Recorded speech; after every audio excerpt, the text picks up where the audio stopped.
I've always been fascinated by board game-inspired video games. There's an addicting quality to games like Slay the Spire, Dicey Dungeons, and Tharsis that makes me want to come back to them again and again. Ring of Pain, which released last week for Steam and Nintendo Switch, looked to be another interesting take of a video game using card-based mechanics. But when it came out, I noticed that no one seemed to be talking about it, let alone review it. So here I am to present my thoughts on the game. Now, full disclosure here, I bought the game on its launch date on the Switch, and I've played roughly 20 hours of it, but I've only beaten it once. It's a brutally difficult game, but I personally feel I've played enough to form a solid opinion, so let's get started. Ring of Pain is a roguelike, card-based dungeon crawler. In it, you gather loot and fight baddies using a rotating ring-based system, where the cards revolve in a wheel as you try and make it to the exit of each floor without dying.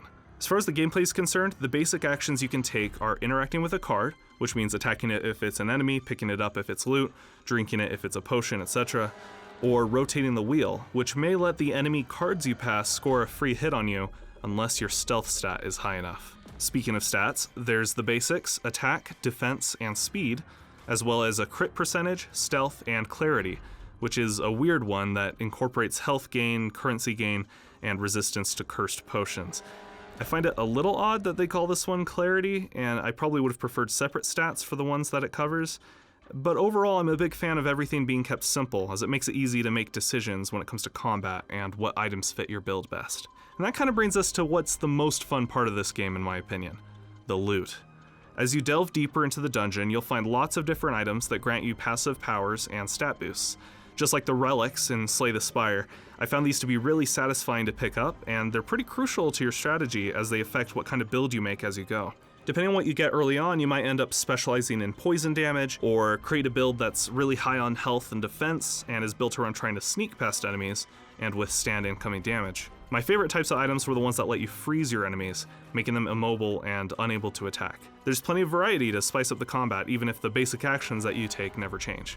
As far as enemy variety goes though, I do wish there was a couple more different types. There's explosive enemies that you want to trigger when you're at a safe distance, a few that shoot projectiles, and one that absorbs other enemies, but otherwise, especially in later floors, it feels like a ton of the enemies are just baddies with big attack and health stats. It doesn't really help that there aren't any detailed descriptions about each enemy's behavior. Some will tell you what their next action's gonna be, but they never tell you if they cause poison damage, or what they'll do if you leave them alone for too long. For some of the enemies, you just have to keep playing enough times to get a feel for what they do, and I find that unfortunate for a game where every choice makes a big difference. I also have a couple of nitpicks with the UI. You can look at your equipment at any time to see what stats and powers you have, but for some bizarre reason, you can't look at them when you're about to equip a new item that you get from a mimic. That seems like the most important time to know what you have equipped, but unless you're playing in handheld mode and can hold down on the icons using the touchscreen, you're left to your memory of what each equipped item does. I mostly played the game in handheld mode, so it wasn't that big an issue, but there are also some problems with the touchscreen controls. Using the control stick, you can hover over enemy cards to see damage projections and who will hit first in combat, but if you're playing using the touchscreen, you can only tap the card to attack. There's no double tapping and no option to see what the enemy stats are before choosing to attack. Again, not huge, but it would be really nice if they could change these things in a future update. But when you get right down to it, the gameplay is quick, simple, and snappy enough to make you want to start a new game each time you die. There's also plenty of unlockable content, but more on that later. The story is kept very intentionally vague, and I'm not sure I could provide an apt description for it. After multiple playthroughs, I'm still not entirely sure what the Ring of Pain is, but I was intrigued every time I got a tiny scrap of lore from the characters you encounter. These are given as little rhyming couplets, which I at first thought was a little cheesy, but it grew on me over time. Kind of reminds me a little bit of the Vincent Price short Tim Burton made a long time ago, and if you want a sample, check out the trailer Nintendo put on their channel for this game. I wish we could revisit the lines of the story we've already encountered in past runs though, perhaps in a book format on the menu screen. I think it'd be really fun to read them all in succession as a poem.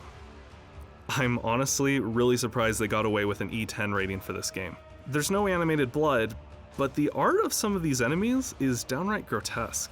I can't say that it's very pleasant to look at or particularly appeals to me, but I think the developers knew what they wanted to do and they did a very good job at it. They said that the art style is based on aphantasia, a condition where you have trouble visualizing colors and shapes. And I think the end result is really unique and has a really creepy look that sets itself apart from other games. They released it at a good time too. This is the perfect amount of spooky for Halloween. The animations are simple but smooth, and apart from a long loading screen when you first boot up the game, performance was excellent. The sound is good too, kind of what you'd expect, creepy and unsettling. I wouldn't call any of the music absolute bangers, but again, it accomplishes what it intends to. One of the best things that makes this game so replayable is the unlockables and the achievement system. They did a good job making sure that you're almost always unlocking new cards that can show up as loot in future runs. I also like the achievement system, which is not something I can say for most games I play, as here the achievements not only feel possible, but they can add some really interesting variety to how you approach a run. Trying to reach floor 6 without drinking potions ended up being a really puzzling challenge. As incredibly difficult as the game can be, these achievements make an already addicting system even harder to put down. There's also a couple of fun surprises that pop up as you play, which I won't spoil here, except for one. Yes, you can pet the dogs in this game, which was very unexpected, but a very welcome surprise. While Ring of Pain could have used a little more polish here and there, I really enjoyed it, and I'd recommend it to anyone who finds the creepy theme or card-based combat mechanics interesting. Even though I'd consider it more of a roguelike dungeon crawler framed as a card game, rather than a card game turned video game like some of the other ones I've mentioned, Ring of Pain scratched an itch I didn't expect it to, and it's one of the best indie games I played this year. And hey, if you want to try it out, there's a free demo on Steam. Thanks for watching.